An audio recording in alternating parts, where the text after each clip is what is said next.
Si ton offre est bonne, elle se vendra toute seule. Spoiler alert, non. Même la meilleure offre, elle a besoin d'un vrai lancement et d'une stratégie emailing en béton. Bienvenue dans ce nouvel épisode de Miss Emailing. Aujourd'hui, on va parler d'un duo trop souvent mal exploité, la stratégie de lancement et l'email. L'objectif, c'est de te montrer comment ces deux leviers ils peuvent se renforcer mutuellement pour transformer un lancement moyen en une vraie réussite. Parce que trop souvent, on pense que lancer une offre, c'est juste une question de réseaux sociaux, de teasing et d'une bonne offre. Mais sans une véritable stratégie d'emailing derrière, tu peux passer à côté de conversion et d'un chiffre d'affaires assez important. Et pour en parler, j'ai invité une experte, une stratège en lancement qui sait de quoi elle parle. Donc Julie est avec moi aujourd'hui. Hello Julie, comment tu vas? Je suis trop contente de t'accueillir sur Mission Emailing. Hello Phyllis, bah écoute, je suis trop contente d'être là. Franchement, merci beaucoup de m'avoir invitée. Trop bien. Franchement, pour la petite info, j'ai déjà été interviewée sur le podcast de Julie. Je le mettrai dans la description, comme ça vous irez voir et vous abonner et laisser 5 étoiles sur cet épisode où on avait parlé de l'emailing en long et en large. Et bah là, ça va être vite vers ça. Donc c'est sur mon épisode, sur mon podcast, pardon. Et on va parler un peu de ce même sujet, mais plus avec euh, la, la thématique lancement qui est super importante quand on a une entreprise ou une petite entreprise, en tout cas pour générer du chiffre d'affaires. Alors avant de commencer, j'ai 3 petites questions pour toi et ensuite on va rentrer dans le vif du sujet. Donc la première, c'est quelle est la chose la plus inattendue qui t'a aidé dans ton parcours professionnel?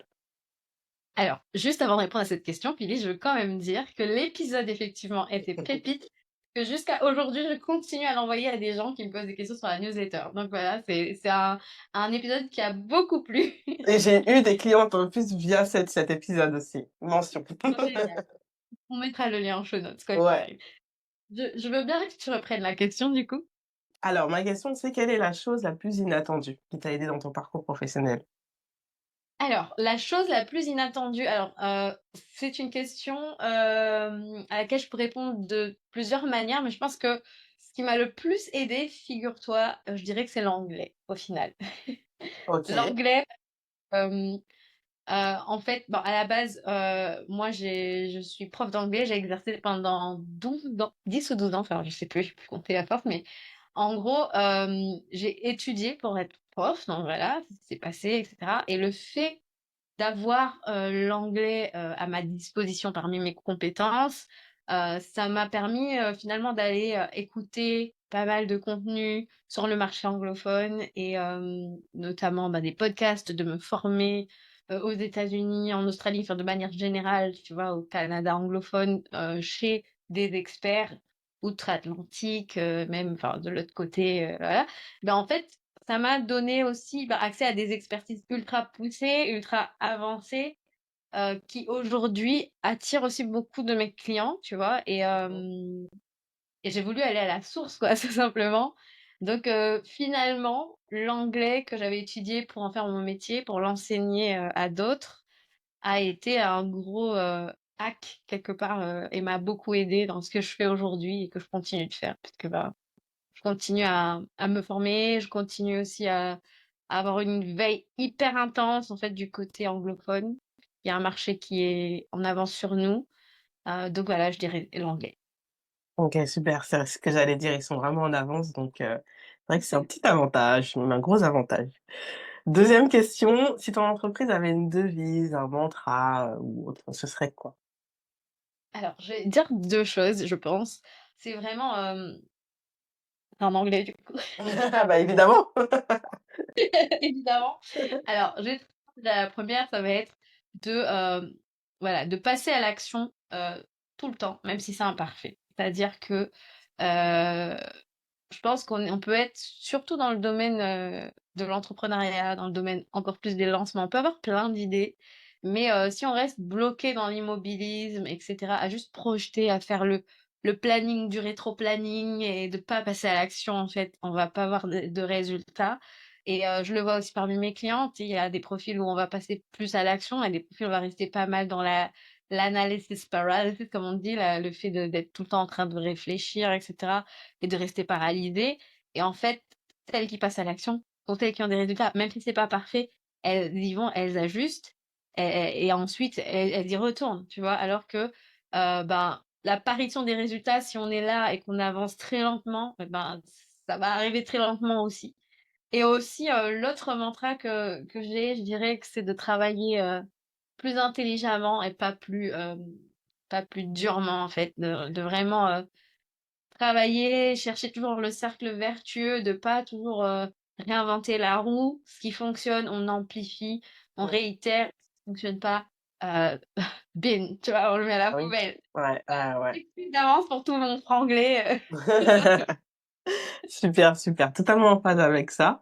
Et la dernière question, c'est si tu pouvais envoyer un email à ton toi d'il y a 10 ans, qu'est-ce que tu Ouais. lui dirais en une seule phrase? Alors, il y a 10 ans, alors déjà je calcule l'âge que j'avais. OK, Ouais. waouh! Pas te dire l'âge que j'ai en réalité, mais bah, je dirais qu'en fait, tout n'est pas forcément linéaire dans la vie, que c'est OK, d'essayer d'autres choses, de tester et il faut être OK aussi avec ça. C'est-à-dire que la vie est faite de changements. Moi, j'ai toujours été quelqu'un qui faisait les choses genre, by the book, tu vois? Faire les choses dans l'ordre, faire ça d'abord, puis ça, puis ça, puis ça. Et au final, bah, j'aurais jamais imaginé être, là où j'en suis aujourd'hui. L'entrepreneuriat, c'était pas un chemin tracé pour moi.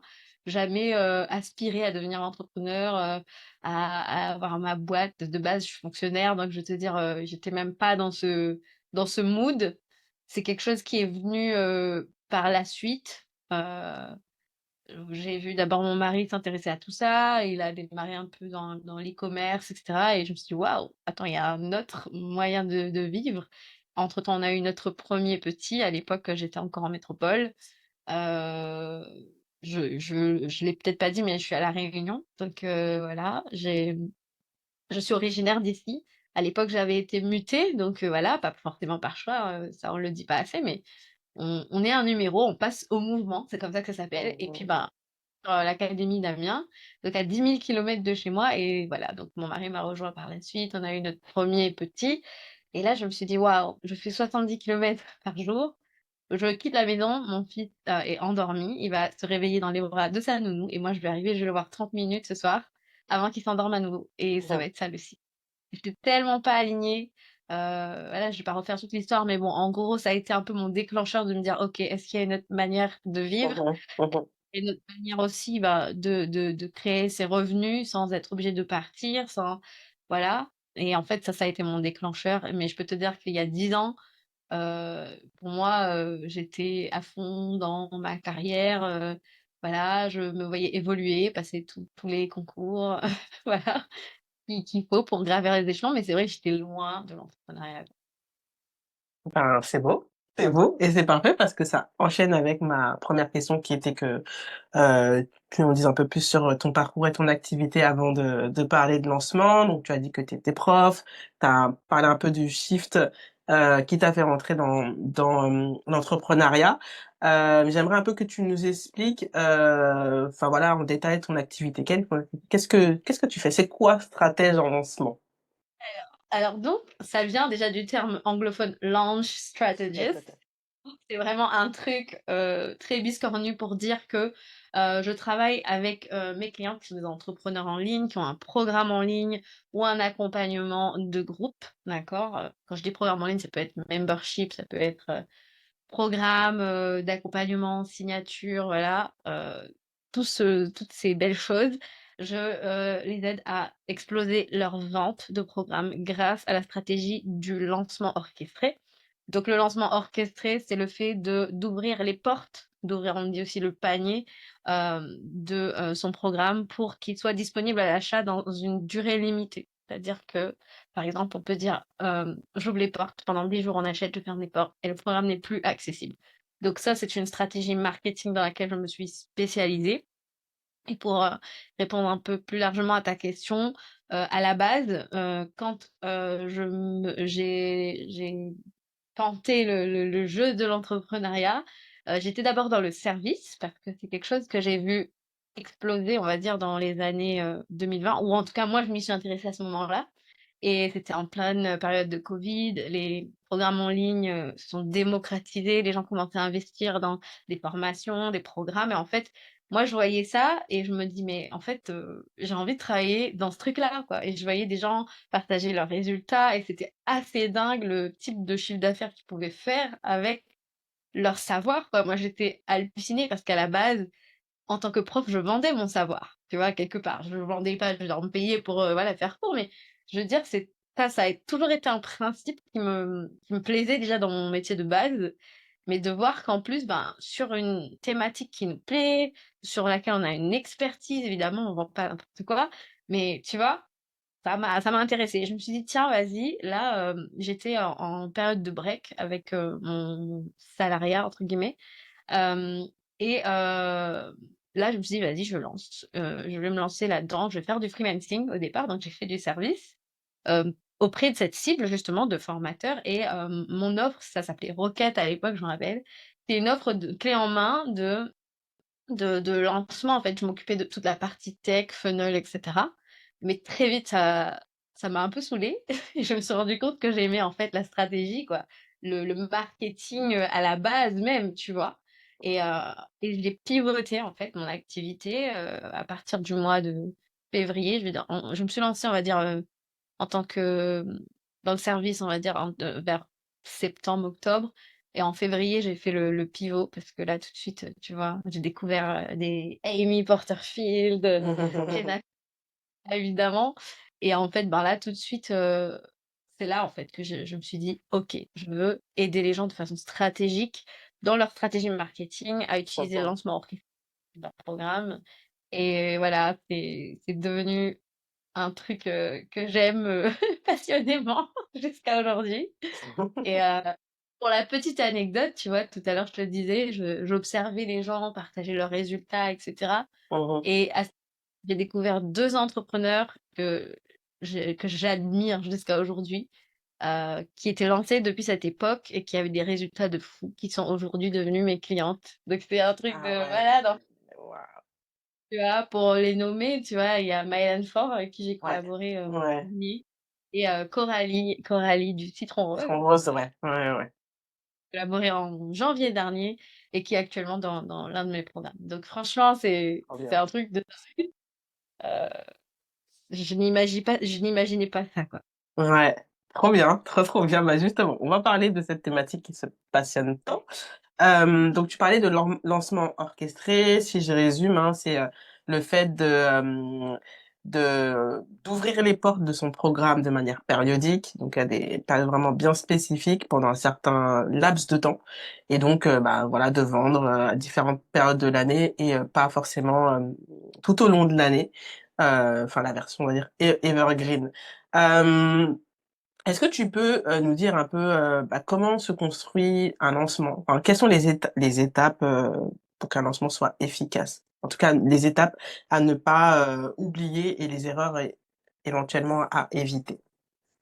Alors, je dirais qu'un lancement, en fait, pour moi, il y a 3 grandes étapes. C'est-à-dire que tu as la période de ce que j'appelle de positionnement où vraiment on va, braquer les regards, en fait, de ton audience sur toi, te faire identifier comme la personne à suivre, le leader, sur cette thématique où vraiment, en fait, de façon incontestée, tu positionnes et ton expertise et ton offre à venir autour de ce sujet. Et ça peut se faire de différentes manières, hein, mais en tout cas, surtout, ça va passer dans la manière dont tu communiques, la manière dont tu te présentes aussi à ta communauté, à tes prospects, pour qu'ils se disent: «OK, cette personne, elle a quelque chose à dire, donc je ferais mieux d'écouter sur cette thématique» et cette période, elle est importante. Avant, je la dégageais pas, en fait, dans les 3 périodes, mais tu vois, avec la montée de la concurrence et cetera, le marché qui s'est rempli de concurrents, je pense Mmh. que c'est un incontournable et honnêtement, je travaille vraiment en conscience avec mes clientes parce qu'aujourd'hui, je pense que pour une thématique, les gens suivent, 4-5 personnes, sur la même chose, en fait et finalement, c'est presque triste à dire, mais qu'est-ce qui va faire que quelqu'un va venir chez toi? Vous maîtrisez les mêmes savoirs, C'est ça. voilà, voilà, mais en fait, c'est les gens doivent accrocher avec toi, Mmh. l'individu.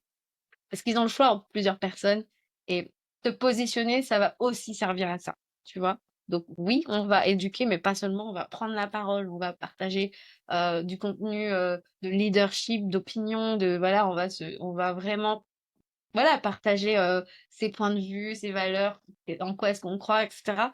Donc vraiment, je pense qu'il y a cette première période. Ensuite démarre ce que j'appelle le pré-lancement. Le pré-lancement, c'est vraiment, ce voyage, dans ta com, sur lequel tu invites ta communauté à te suivre pour le faire un peu naviguer dans ces différents niveaux de conscience de son problème. Mhm. En fait, ben, tu captives son attention pendant une bonne période avant de venir et lui offrir, apporter ton offre sur le marché et lui demander, ok, ok, maintenant rejoins mon programme. Je dis demander, mais limite, c'est que pour ne pas avoir l'impression de demander, mais que ton offre soit la suite logique de ce qu'il recherche, Ouais. tu vois, c'est là que tu vas vraiment prélancer. Et évidemment, donc vous l'avez compris, la fin, ben, quand on termine le pré-lancement, on enchaîne sur ce qu'on appelle le lancement. En réalité, c'est cette toute petite phase à la fin, donc voilà, peut-être 10 jours selon ce que tu choisis, mais voilà, où concrètement, ton seul appel à l'action, c'est rejoindre le programme. Donc voilà. Ok. Alors, on a allez, 3 phases, on va dire, en gros, hein, quand on veut, communiquer. C'est vrai que, j'en vois encore, mais de moins en moins des personnes qui débarquent comme ça du jour au lendemain. Voilà mon offre, achète, C'est ça. voilà. Ça, c'est avant. Là, les gens sont de plus en plus conscients du fait qu'il y a, bah, du relationnel, de la création de liens en amont, parce qu'effectivement, il y a de plus en plus de monde qui communique, il y a de plus en plus de monde sur le marché et c'est vrai que, bah, comme on dit: «People buy from people». C'est d'abord toi avant, le produit que tu as, à offrir ou le service. Donc ça, je suis totalement d'accord. Pour rattacher ça à l'emailing, c'est vrai que, moi aussi auprès de mes clientes, je les conscientise, je sais pas si ça se dit, mais bon, je leur fais prendre conscience de cette importance de, voilà, de, je vais encore utiliser de l'anglais, je crois que c'est ta faute, de faire du nurturing, de créer du lien. De créer du lien en amont parce que, je le vois souvent en emailing du jour au lendemain, bah, je parle de mon offre, alors qu'il y a la semaine précédente, je partageais des conseils et des astuces. En fait, non, c'est vraiment un cheminement pour, faire prendre en conscience, faire gagner en maturité et j'ai envie de dire un peu faire monter la sauce et susciter l'intérêt pour ensuite, boum, qu'au moment où tu parles de ton offre, c'est entre guillemets «la suite logique», que ce soit fluide et cette fluidité que tout le monde recherche et pas, ce côté un peu, vendeur de tapis, vendeur de marché et qui, crée de la frustration et même du frein, vis-à-vis de la personne qui communique et donc, par rapport aux différentes, étapes que tu as évoquées, à quel moment l'emailing il intervient dans les lancements? Franchement, à toutes les étapes. Et c'est là, en fait, que j'ai envie de rebondir.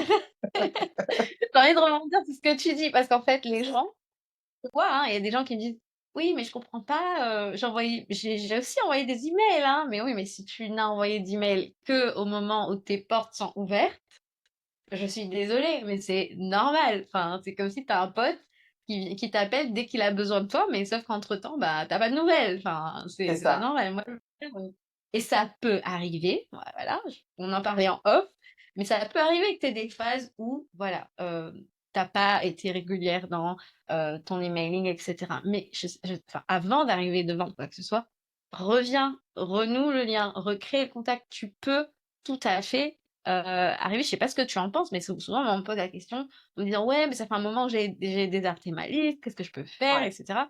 Mmh. Moi, je leur dis: «Tu pas obligation, tu peux dire ce qui s'est passé, tu Mmh. tu pas obligé et Mmh. tu peux, ben, et avec, un cadeau. Tu vois, tu peux leur offrir une ressource: «Voilà, j'étais absente, mais voilà, j'ai pensé à toi». Voilà, un truc, tu vois? Pour servir aussi, pas juste toujours, vendre, Ouais. dès qu'on voit un mail. Parce que typiquement, c'est là, effectivement, que tu vas passer pour le vendeur de tapis. De toute façon, celle-là, elle est là que quand elle a besoin de vendre un truc. On a des exemples en tête comme ça où on se dit: «Ouais, c'est bon, bah, pourquoi on aurait envie d'ouvrir tes mails de vente, en Mmh. fait?» Mmh. Mmh. À ouvrir tes mails de, comme on disait, nurturing, tes emails de, voilà, de tout sauf de la vente, tu vois? Parce que, après chacun son avis là-dessus, mais moi je pense qu'en tout cas quand on fonctionne par lancement, heu, ça me fait rire parce qu'on en parlait avec une cliente, la semaine dernière, mais on est pas obligé toujours d'avoir un CTA marketing, hein. Voilà. Mmh. Selon la phase dans laquelle Ah bah, tout on à est fait. là, pour, faire passer un message, pour faire prendre conscience de quelque chose, pour éduquer sur quelque chose. Il y a un moment où on vend, il y a un moment où on crée du lien, on crée de la connexion, Mmh, tu vois? C'est hyper important, tu vois? Donc mmh, c'est pareil dans toutes les relations humaines, tu vois? C'est tout à pareil, fait, tout à fait. les relations amoureuses, enfin, dès que tu rencontres la personne, tout de suite, tu vas pas lui passer la bague au doigt, enfin, il y Ouais, a ouais, donc ça, un peu quand même, on a c'est pensé, clair, c'est clair. tu vois? Et en fait, c'est pareil, c'est du bon sens au final. Ouais, ouais, bah, je suis totalement d'accord avec toi et c'est vrai que pour, le fait d'avoir un peu laissé sa liste mail à l'abandon, bah, ça me fait penser à une cliente avec qui on a travaillé en début d'année, en janvier, qui, voulait, faire un lancement en février Ouais. et donc Ouh! qui me dit que, voilà, elle veut faire un lancement par email et non, masterclass et ensuite email et voilà, elle a pu communiquer sur sa liste depuis novembre. Et je Ouais. lui dis: «Mais en fait, c'est pas possible, là, en fait, tu vas flopper. Là, les gens t'ont oublié, donc il faut que tu reviennes à bord, que tu enfin, je veux dire, que tu rebranches un peu la prise, que enfin, voilà, que tu te rappelles à leur esprit, qu'ils te rappellent de qui tu es, enfin, voilà, de recréer du lien». Parce qu'effectivement, si tu ghostes la personne, humainement, elle va te C'est regarder rentré. bizarrement ou alors elle va te supprimer ton email et donc c'est vrai que, on a je sais pas pourquoi, ça mérite peut-être une étude. Je comprends pas pourquoi, mais c'est vrai que quand on utilise l'emailing, faut penser vraiment aux relations humaines. Parce que derrière des adresses email, ce sont des personnes comme toi et Ouais, moi et on n'aimerait pas que, du jour au lendemain, une personne débarque dans notre boîte mail et nous vende quelque chose. Moi, généralement, je supprime ou si je me rappelle plus de la personne, je me désabonne. Je le dis clairement. ouais, Hem, donc faut vraiment penser à ça. Il faut aussi se mettre à la place de la personne. Certes, nous, on a des objectifs de vente et cetera, OK. Mais, alors après ça, c'est mon propre point de vue, mais je suis vraiment dans une notion de service, de servir les autres et bah, ça se fait pas forcément directement via achète-achète. Il y a aussi, d'abord l'aider sur, peut-être une petite problématique, là vraiment brûlante et entre guillemets un peu l'appetizer et ensuite, bah, lui donner encore plus faim et l'amener vers le plat principal qui est ton offre. Mais avant tout, c'est vraiment créer une relation, humaine et encore une fois, tout dépend, des liens que tu peux avoir par la suite, mais le fait qu'il y ait du lien qui a été créé, ces personnes-là, elles peuvent devenir ensuite tes ambassadrices, racheter peut-être éventuellement d'autres offres, te recommander. Moi, je sais que j'ai une cliente qui m'a recommandé auprès de 3 personnes et voilà, en fait, faut penser aussi à l'après. Bon, je m'étale, mais tout ça pour dire que, faut penser aussi au côté relationnel, relations humaines, quand on communique par email, mais pas tout de suite la vente. Tu sais qu'il y a la pression de la vente, money in the list et cetera. Oui, mais dans un second temps. et surtout, tu vois, enfin, un truc que je vois aussi par rapport à ça, c'est que les gens, ils écrivent des emails à la fin parce que Ouais, tout le reste du temps, ils ont focalisé sur, autre chose. ouais, Tu vois? Autre chose qui est beaucoup moins efficace. Alors, je vais peut-être m'attirer les foudres à chaque fois que j'en parle, mais bon, c'est pas grave.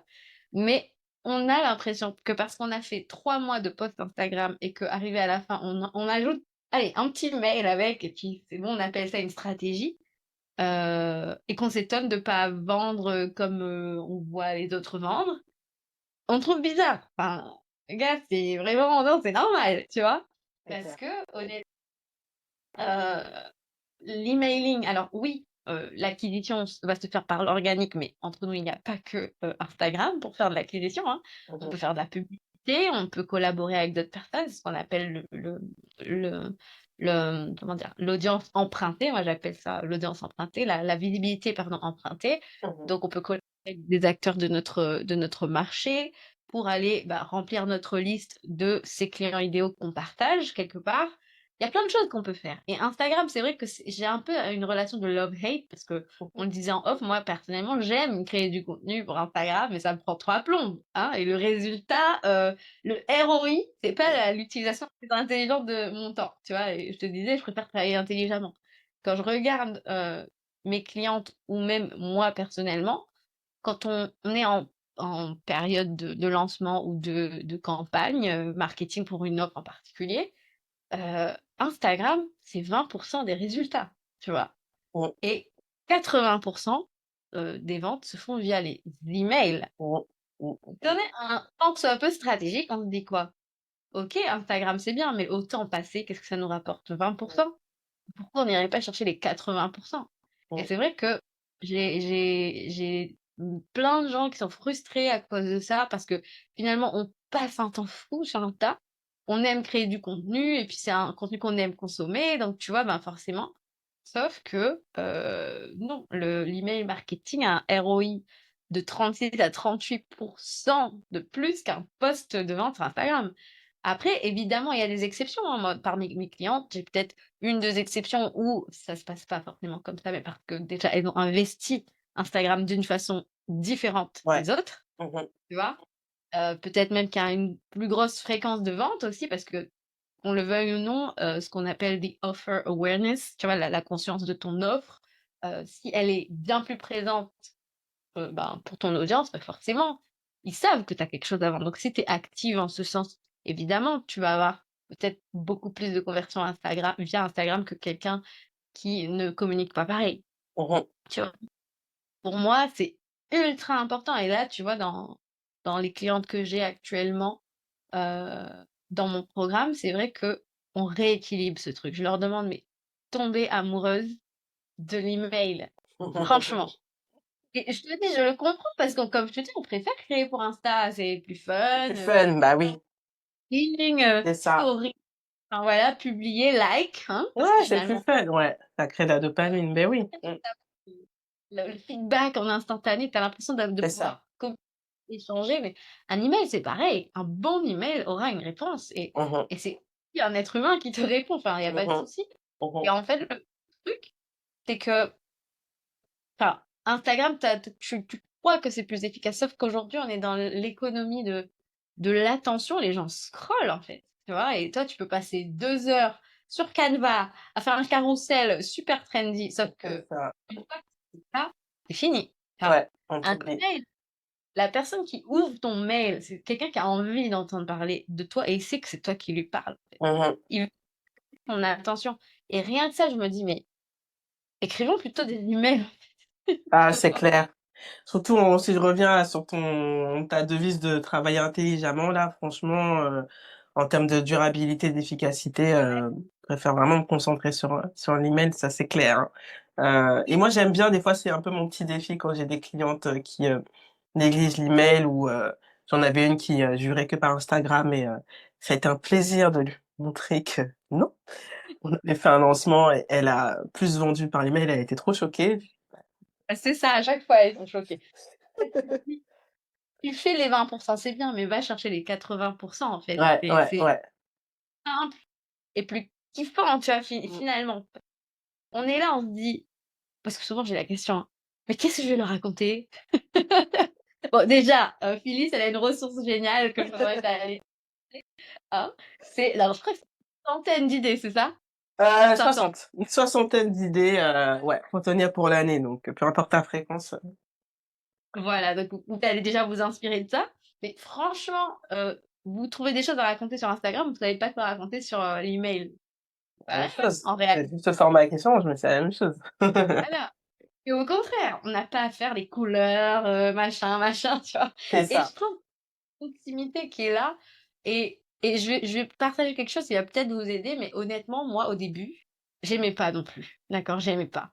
Aujourd'hui, vous lisez un mail que j'écris, je pense que vous allez sentir que j'ai aimé l'écrire, Ouais. parce que j'ai pris goût à ce format, et franchement, je suis contente d'écrire un mail. Je préfère écrire un mail que faire un post finalement quand j'y suis. Avant de m'y mettre, voilà, c'est toujours: «Oh là là, je vais écrire un mail», mais à chaque fois que je le fais, je suis contente de le faire, je partage de qui je suis. J'ai envie, en fait, que quand les gens ouvrent mon email, ils ont l'impression d'entendre ma voix, en fait, Mmh mh, littéralement. mmh mh, mmh.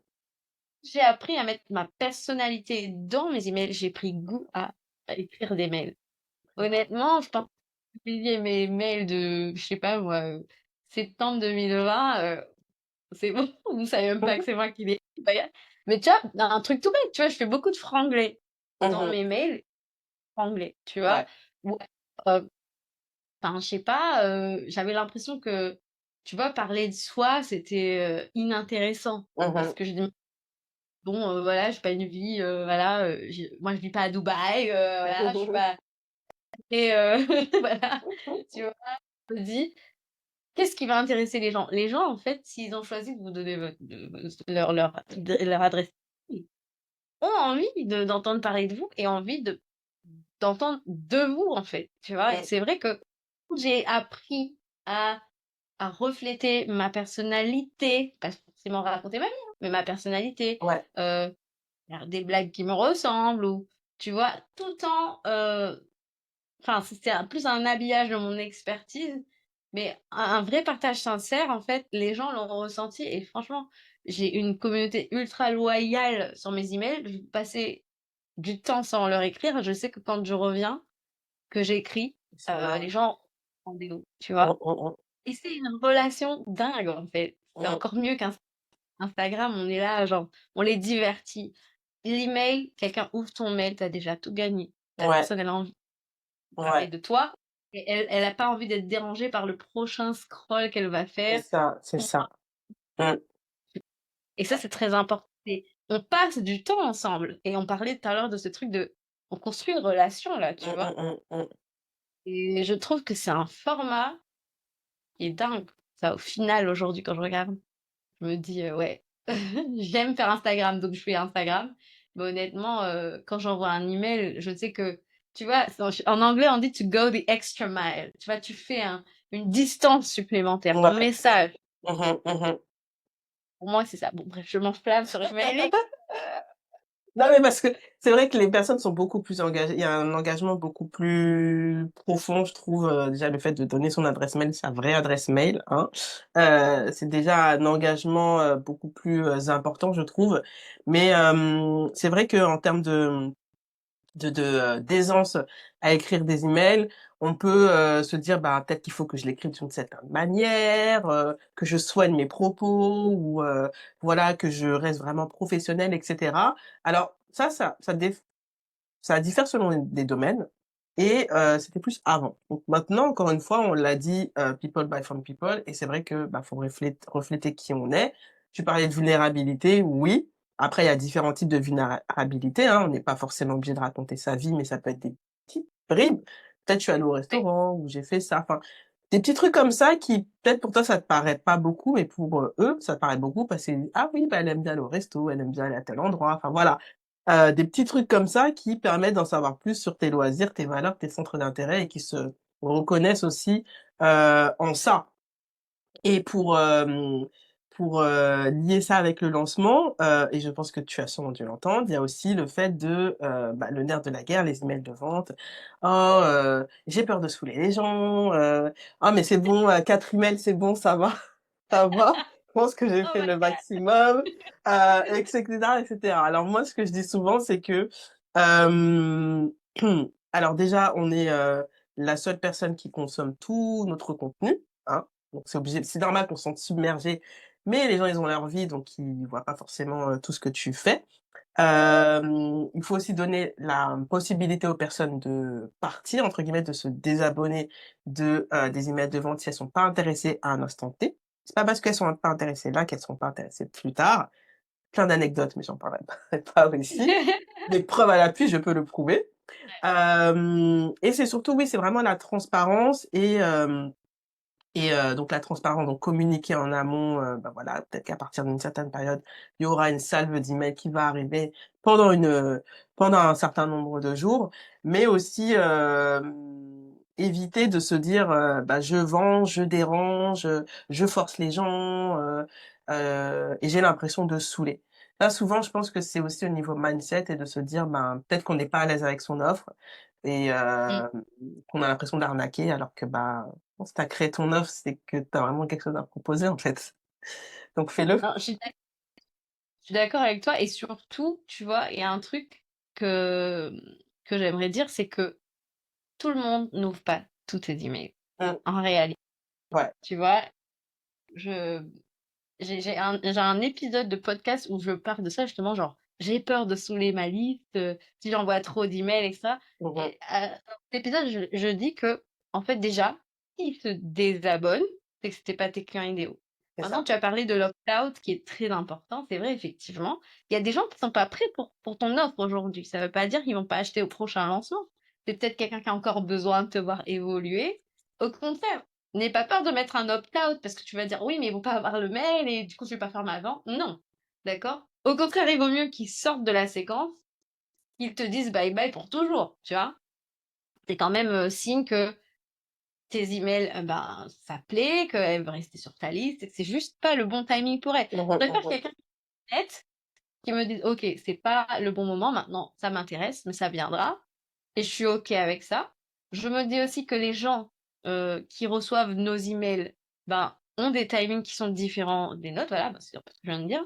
Mais le côté où, on a peur d'envoyer des emails. Il y a un truc que j'ai dit à une cliente récemment, c'est, tu sais, elle procrastinait de se mettre à la rédaction de ses emails de vente. Et je lui dis: «Mais je vais te dire une chose, tes emails, quand tu écris ces emails, tu joues ton chiffre d'affaires. Voilà. Mhm. Prends les gens pour des portefeuilles sur pattes, c'est pas ce que je veux dire, mais en fait, on fait du contenu gratuit tout le reste du temps. Quand tu lances, bah, tu vends, tu vois? Je veux te dire, c'est normal aussi de vendre quand tu vas chez Ah oui. Auchan, ton panneau au 4x3 et culpabilise pas de te dire que la bouteille d'Oasis est à, alors je sais pas, en métropole, à La Réunion, c'est quand même plutôt autour des 3, 4 € 99, voilà, la vie chère, voilà. Et en culpabilise. Et toi, quand tu mets le truc sur le tapis, tu regardes pas la caissière, genre, mais j'espère qu'elle va me dire, ne payez pas, madame. Enfin, Ouais. c'est besoin, tu viens, tu achètes, c'est normal. Tu Mm. vois, et quand tu, tout ton temps entre tes lancements, par exemple, de cette offre, tu crées du contenu, tu crées de la valeur, tu crées des déclics, tu vois, tu crées des mindset shifts, quoi qu'il arrive, tu aides déjà. Et il y a un moment, est venu le moment de vente parce qu'on a une entreprise, on n'a pas un hobby, tu vois. C'est On a un ça. vrai métier. C'est Et ça. j'encourage d'ailleurs les gens à vraiment ne pas hésiter aussi à montrer leur backstage. Vous pouvez tout Mm. à fait faire une newsletter. Moi, dans ma newsletter, j'ai une newsletter qui est mensuelle. Bon, là, en ce moment, elle est un peu sur pause, celle-ci, mais voilà, elle revient. Voilà, voilà, elle est déjà prête. Et en fait, j'ai un endroit dans cette newsletter où je partage mes backstage. Vous voyez? Et ça me permet aussi de nourrir la, the offer awareness dont on parlait Mm, tout à l'heure, la conscience que j'ai une offre, solutionner tel problème. mm, mm, Vous mm. voyez? Et vraiment, c'est quelque chose d'important à faire pour que quand votre séquence email de vente arrive, les gens, en fait, ils soient pas là, genre, mais ah ouais, qu'est-ce qui se passe? Ils sont quand même alertés qu'à un moment C'est ça, allait ils sont au arriver courant. de période de lancement, tu Mhm. vois? Mais par contre, on fait attention. Le teasing, c'est pas pour ça que on va vendre, d'accord? Ah bah Les oui. gens qui arrivent, tu vois, tu le disais en intro, mais c'est pas parce qu'on fait du teasing que nécessairement on va vendre. Mais par contre, les gens voient qu'il se passe quelque chose. Ça, c'est Mhm. à ça que Mm. C'est clair, ouais. c'est clair. Mmh. En parlant de lancement, là, je me dis, il y a quelque chose qu'on n'a pas abordé, c'est, parce qu'il y a différents types de lancements, parce qu'on parle de lancement orchestré global, mais je pense qu'il y a différents types de lancements. Est-ce que tu peux les lister pour ceux, qui ne connaissent Ouais. pas ou peut-être qui connaissent qu'un type de lancement? Parce qu'en fait, je pense on appelle lancement ce qu'on voit les autres faire, déjà. Ouais, ouais, c'est vrai. Pas les seuls lancements qui existent, tu vois? Typiquement, moi, je vais parler de 4 types de lancements, par exemple. On a ce qu'on appelle le waitlist launch, donc le lancement à un segment, donc qui est le segment, de ta liste d'attente. Toute personne inscrite à ta liste d'attente, ben, tu lances uniquement à cette, partie de ta liste email. Après tu as, comment dire? L'email launch, voilà, où Mmh. finalement que le lancement par mail, beaucoup moins chronophage, qu'on se le dise, qu'un lancement avec événement. D'accord? Donc, quoi qu'il arrive, moi, j'ai des clientes qui ont fait des super résultats rien qu'avec un email launch. Il faut pas se dire: «Je vois tout le monde faire un événement, je vais faire un événement». Ouais. D'accord? Vous n'avez pas la bande passante pour autre chose que de l'emailing. Faites de l'emailing, quoi. Je veux dire, il y a pas de problème. Voilà, Phyllis, elle est là pour vous aider. Maintenant, les événements, donc ça, j'en ai parlé. Moi, personnellement, c'est le type de lancement que je préfère, mais parce que, c'est mon dada, vous voyez? des événements comme des masterclass ou des challenges, d'accord? Donc, ce qu'on appelle un masterclass launch ou un challenge launch, c'est en fait un lancement où le jour de l'ouverture des portes, vous avez un événement communautaire où vous invitez finalement vos prospects à venir partager un moment avec vous. Normalement, vous pouvez le faire soit en préenregistré, soit en live, à vous de voir. J'ai quand même une préférence pour le live, Le live. forcément, parce qu'on vous voit, on peut interagir avec, etc. Il y a un échange qui se fait qui n'est rendu possible que dans cette configuration. Mais maintenant, moi, j'ai des clientes, il y en a qui sont mamans, voilà, qui se disent, OK, ben moi, j'ai pas le temps, j'ai un décalage horaire, on peut faire du préenregistré. Il y a rien d'interdit, en fait. C'est à Mhm. vous de choisir ce avec quoi vous êtes à l'aise. Parce que si c'est une tannée pour vous d'être en live, euh, dans un challenge où vous avez des centaines d'inscrits, et je vous le souhaite, euh, à gérer des sollicitations, mais voilà, tout au long de votre événement, et que vous n'êtes pas quelqu'un qui aime ça, ou qui est à l'aise avec autant d'interactions sociales, mais ne le faites pas en live, en fait. Mhm. Maintenant, Mhm. oui, moi, je trouve que c'est un format qui a beaucoup, beaucoup d'avantages. Tu vois, notamment, bah, tu peux gérer les objections, tu prends vraiment la température de ta cible à l'instant T. Tu vois, il y a vraiment ce truc de, OK, tout de suite, je te pose la question, tout de suite, j'ai ma réponse, tout de suite, je peux prendre ma décision. Enfin, tu vois, voilà, il y a des avantages à tout. Maintenant, même dans un lancement avec événement, vous ferez finalement un email launch parce que l'événement, c'est un événement. Mais une fois que vous avez raccroché de votre masterclass, c'est là que l'emailing prend le relais et jusqu'à la fin. Jusqu'à la fin. Donc, tu vois, enfin, en réalité, c'est quoi la différence? C'est juste un événement, en fait. Mhm. Mhm. Mhm. Pas envoyer des emails de vente. Et soyons clairs, tu vas en envoyer beaucoup si tu veux réussir C'est à ce que ça. ça soit efficace. Parce qu'en fait, enfin, pour moi, tu fais un lancement, tu envoies 3 mails les 3 premiers jours et puis tu fais le mort pendant tout le reste de la semaine. T'as pas fait un lancement optimal, on est d'accord. Je le Mhm. disais, pas tout le monde va ouvrir tes emails, tous tes emails déjà. En plus, si les gens ont bien compris que tu es en lancement, bah, il faut encore arriver à les amener à ouvrir ces emails parce que C'est ça. finalement, enfin, l'ouverture, c'est la ligne de défense. Si les gens n'ouvrent pas, ils iront pas trouver le lien de ta page de vente par magie, hein. Bah oui. Donc voilà, pour ça en fait, qu'on ne peut pas attendre d'être en lancement pour aller écrire aux gens. C'est pas possible. Parce qu'en fait, ils n'ouvriront même pas en fait Mhm. ces Mhm. emails. Mhm. Mhm. Et ouais, C'est clair. pas d'engagement, pas de clic. Et on veut qu'ils cliquent, on veut qu'ils aillent voir cette page de vente. Tu vois que qui s'appuie finalement sur la relation que vous avez déjà bâtie, relation de confiance en amont, pour se dire, OK, aujourd'hui, j'ai plus qu'à prendre cette décision, tu vois, et passer à Mhm. l'acte d'achat. Ouais. Mais dans tous les types de lancements, tu vas faire de l'email marketing, ça c'est certain. Mmh.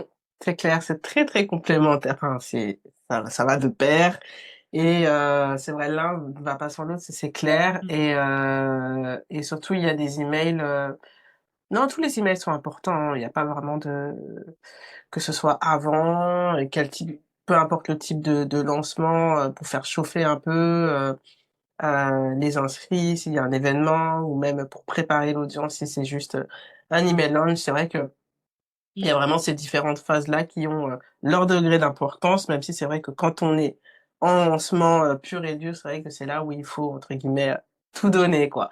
Bah, merci beaucoup. Bah, avant de terminer, j'aimerais que tu nous partages, peut-être, allez, 3 conseils que tu donnerais à quelqu'un qui veut réussir son premier lancement. Les erreurs à éviter, les priorités à avoir en tête pour, être vraiment, ready quoi, à réussir.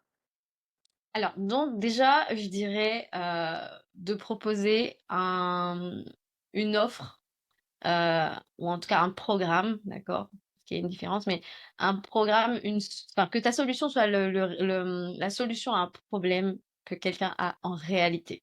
Parce que des fois, on voit des programmes, voilà, un peu sortis du chapeau, un peu fourre-tout, on met tout ce qu'on aurait aimé partager, et en fait, très concrètement, si on n'a pas une transformation à laquelle quelqu'un aspire réellement, tu peux mettre tout ce que tu veux dedans, mais en fait, si ça répond pas à une douleur, à un problème dur, comme on dit dans le milieu, les gens ne vont pas acheter. d'accord? Mmh. Est-ce que demande-toi, est-ce que ton programme est une nécessité ou une commodité?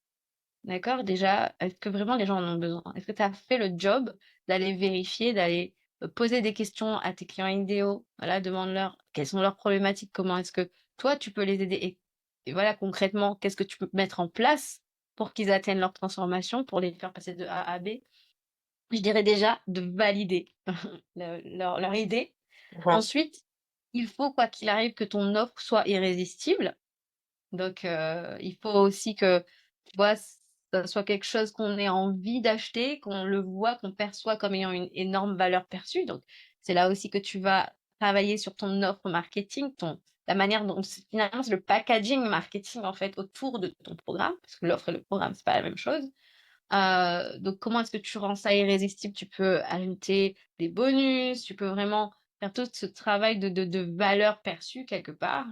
Euh, et enfin, je te dirais que si tu veux réussir ton lancement, c'est qu'il faut que tu aies des gens à qui vendre. Donc, il faut construire une audience qualifiée. Le portrait robot de ton client idéal, il faut que tu l'en aies fois un maximum de personnes pour que le jour où tu viennes et tu viennes apporter cette offre au marché, en fait, il y a des gens qui sont déjà là présents dans ta communauté, avec qui tu auras noué le lien de confiance en amont, bah, pour répondre oui ou non, quoi. Mais si tu arrives et tu étais là en mode fantôme et que tu as construit ton programme, construit, etc., et qu'à un moment, bonjour à tous, et en fait, bah, c'est mort. Parce que c'est pas quand tu ouvres les portes, en fait, que tu cherches tes prospects, c'est avant. Ouais, Et on ouais. parlait juste de ce truc on crée du lien, on envoie des emails. Moi, vraiment, c'est le premier truc qu'on travaille, en fait, avec mes clientes, Mmh. c'est OK, là, on va reprendre le lien. Où est-ce que tu en es? Est-ce que, enfin, tu vois? On fait vraiment ce taf en amont. Beaucoup de choses se jouent en amont, en réalité. Mmh. Mmh. Les 3 conseils que je donnerais, à quelqu'un qui veut réussir, son lancement. Ouais, bah, super concret, merci beaucoup et bah, justement, tu as donné des conseils. C'est bien si vous les écoutez, vous les notez, c'est très bien, mais chez moi, si on passe à l'action. C'est bien de les noter, mais il faut pas que ça meure dans votre ordinateur ou sur votre carnet, il faut aussi passer à l'action et rien de mieux que les challenges ou les défis. Moi, j'aime bien ça. Alors Julie, elle a, 2 défis, je crois, pour vous. Bah, là, Écoutez tu bien. m'en parles, on est fort. Alors, je reprends mes esprits. Alors, qu'est-ce que j'avais en tête? Bon, alors, premièrement, je dirais que justement, on est en train de parler de construire son audience. Et le premier défi que je veux vous donner, c'est d'aller prendre votre agenda, d'accord? Ou d'aller vous mettre sur votre calendrier éditorial. Et j'aimerais qu'au moins un minimum d'une fois par semaine, vous vous engagiez à partager votre lead magnet en amont de votre lancement. Pour inviter les gens sur votre liste, en fait. Ouais. C'est ça doit être un automatisme, ça doit être comme enfin, quelqu'un qui fait du sport, qui va à la salle de sport, bah, il doit aussi bien manger pour avoir des résultats. Bah, vous voulez, une audience de gens à qui vendre, mais ne loupez pas une occasion toutes les semaines d'aller, inviter les gens à vous rejoindre pour que Mmh. justement prennent le train, au passage quoi, voilà, pour qu'ils commencent à créer cette relation avec vous avant même de venir leur vendre quoi que ce soit. Je dirais ça. 2e défi, alors évidemment, il y a toujours un qui m'échappe là, donc je passe au deuxième. Le défi, je vous dirais, n'hésitez pas à partager, heu, vos coulisses, votre preuve sociale, même à l'intérieur de vos emails, voyez? Franchement, pour moi, c'est un truc que je fais. Tu vois, je parlais tout à l'heure de cette newsletter mensuelle. J'ai un endroit, dans cette newsletter spéciale où, je partage le mot doux du mois, par exemple. Ça me permet de Mmh. montrer que, bah, je travaille avec des personnes comme toi, qui ont les mêmes aspirations que toi et qui vivent actuellement une transformation que je te partage. La preuve sociale aujourd'hui, c'est ultra, ultra important, plus que jamais, je dirais. Et dans un email, vous avez l'occasion de de vraiment le partager de façon, je sais pas si c'est un mot, mais storyteller, raconter Ouais. l'histoire, en fait, Mmh. du Mmh. client. Et je pense que ça sera quelque chose que je vous encourage à faire, mais racontez les transformations de vos clients, faites du lien avec la personne qui vous lie évidemment. Ne Mmh. venez pas juste là regarder votre votre avis client comme un truc genre: «Ah ah!» Non, mais Mmh. racontez-leur. montrez-leur aussi les points communs qu'ils ont entre le point A qu'ils ont eu, vos clients, le point A que vos lecteurs ont actuellement, possiblement, si vous avez bien étudié votre client idéal, et montrer à quel point, bah, en travaillant avec vous, qu'est-ce que vous avez travaillé, qu'est-ce qui a changé aujourd'hui, qu'est-ce qu'elle a, cette personne, quelle transforme, quelle est la vision du succès à laquelle aspirent vos prospects aujourd'hui, ceux qui vous lisent. Mm. Donc voilà. Donc, alors, j'ai dit quoi? Premier défi, donc, aller programmer Parler une du, fois par semaine. parler du lead magnet. Deuxième point, partager votre preuve sociale Ouais. sur vos emails. Ouais. Euh, Troisième, écoute, je l'avais clairement tout à l'heure dans ma tête, mais bah, sinon, je vous inviterai à aller préparer. Ça, c'est un très bon conseil qu'on m'a donné un jour, mais préparer aussi votre, vous savez, la structure dans votre email, dans votre autorépondeur, votre, le SP là. L'outil Comment, d'emailing. voilà, l'outil d'emailing. Préparez vraiment votre structure d'email de vente en mettant bien vos opt-out. On en a parlé tout à Ah l'heure. oui, ouais. Bien un petit message en haut de chaque mail de vente en disant, voilà, si t'es pas intéressé, c'est OK, tu peux cliquer là-dessus, tu recevras plus 10. Mm, mm. C'est pas contre-productif, bien au contraire, Ah oui, non. euh, Non. de votre séquence de vente et c'est OK. Et si jamais ils ne veulent pas, eh ben, ils s'en vont et on fait la paix avec ça. Ouais, On préfère qu'on aille qui plombe notre taux d'ouverture, taux de clic, toutes nos c'est stats ça. en fait. C'est ça. Voilà. Et je pense que Ça, ça rassure de se dire, bah, ils ont la possibilité de partir et de pas avoir cette impression de spammer. Parce que ceux qui restent, c'est qu'ils sont vraiment intéressés, quoi, ou curieux. voilà. Et sachez une chose, moi j'ai des gens qui se sont désabonnés et qui sont revenus, qui ont acheté mes plus gros offres. Ça veut rien dire en Eh réalité. oui, c'est clair. Même vous faites le tri, hein, voilà, en début d'année. Moi je sais que j'aime bien virer les trucs que je ne regarde pas. Bah, c'est qu'à ce moment-là, c'était pas leur priorité. Et c'est OK en C'est fait. On ça. a tous une trajectoire, une timeline et c'est OK que ce soit pas le bon moment pour eux. Ça veut pas dire qu'ils vous détestent, que vous C'est avez quelque ça, chose. c'est ça, c'est pas forcément. On pense souvent que c'est par rapport à nous, alors que des fois, ben Ouais. non. Pas forcément, Donc, quoi. Donc, super, super. Moi, j'insiste beaucoup sur la communication du lead magnet pour nourrir sa liste mail parce que je trouve que c'est, en tout cas, il y a mes clients, c'est ce qui pêche un peu. Faut aussi un peu renouveler, enfin, alimenter avec de nouvelles personnes, quoi. Et la preuve sociale, c'est aussi en vraiment mettant en avant, enfin voilà, le comment s'est déroulé l'accompagnement et la prestation de service parce que je trouve que c'est la meilleure pub que de montrer des personnes qui ressemblent à notre audience au lieu que ce soit nous qui disent ah ben voilà j'ai fait tant. Enfin, voilà, je trouve que c'est moins efficace maintenant. voilà. Et aujourd'hui, les gens veulent, ben, tu le disais, hein, people follow people. Tu vois, ils veulent se dire, OK, c'est une vraie personne qui a vécu ça, donc j'y vais. Tu vois, Ouais, franchement, ouais. on n'a pas besoin de, enfin, il n'y a rien qui vend mieux aujourd'hui que votre preuve sociale. Et souvent, on croit même qu'on est obligé euh, d'attendre de lancer, d'ouvrir les portes, Allez. parler de notre preuve sociale. C'est faux. Plus que jamais, dès maintenant, j'invite mes clientes à partager de la preuve sociale en amont. Parce que au moins, cette case de est-ce que je peux lui faire confiance, elle est cochée, mais dès le Mhm, départ. mhm. C'est clair, c'est clair. Ben, merci beaucoup, beaucoup, beaucoup, beaucoup, beaucoup. Julie, pour tous ces conseils. Ben justement, il y a eu les conseils pour réussir son premier lancement, ces 3 défis que je vous invite à relever. Et bah, ensuite, pour aller plus loin, j'aimerais que tu nous dises où est-ce qu'on peut te retrouver et aussi bah, rapidement, qu'est-ce que tu proposes? Tu as donné des Ok. conseils, c'est bien, mais Alors, on dit ça. Déjà, le compte Instagram, hein, parce que c'est là que euh, je suis quand même souvent. Donc, mon compte, c'est la vie en evergreen. Euh, Green comme la couleur verte, donc 2 E, hein, la vie en evergreen. Non, maintenant, il y a le site internet, ça y est, qui est sorti. Donc, www.lavienevergreen.com. De toute façon, je pense qu'on pourra mettre tout ça dans je les show mettrai tout notes. ça. Tout à fait. Et sinon, si vous aimez bien le format audio, puisque vous nous écoutez, j'ai aussi un podcast qui s'appelle À vos marques, créer, lancer, que vous pouvez découvrir sur toutes les plateformes d'écoute. Et si tous les conseils que j'ai partagés aujourd'hui, eh ben, ça vous a plu, vous aimeriez en savoir un peu plus, j'ai aussi une ressource gratuite qui s'appelle la checklist des étapes incontournables d'un lancement qui cartonne. Vous irez voir ça, je pourrais passer le lien à Phyllis pour qu'elle vous le mette dans les show notes. C'est comme ça. Vous allez découvrir un petit peu ma vision des lancements, tout simplement. Bah, merci beaucoup, Julie.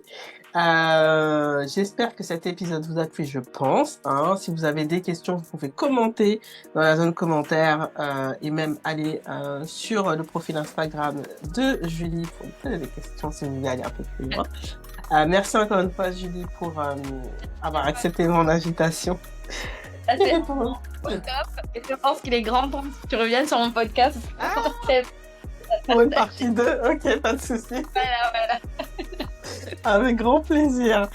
Bah écoutez, je vous dis à tous à très bientôt dans le prochain épisode.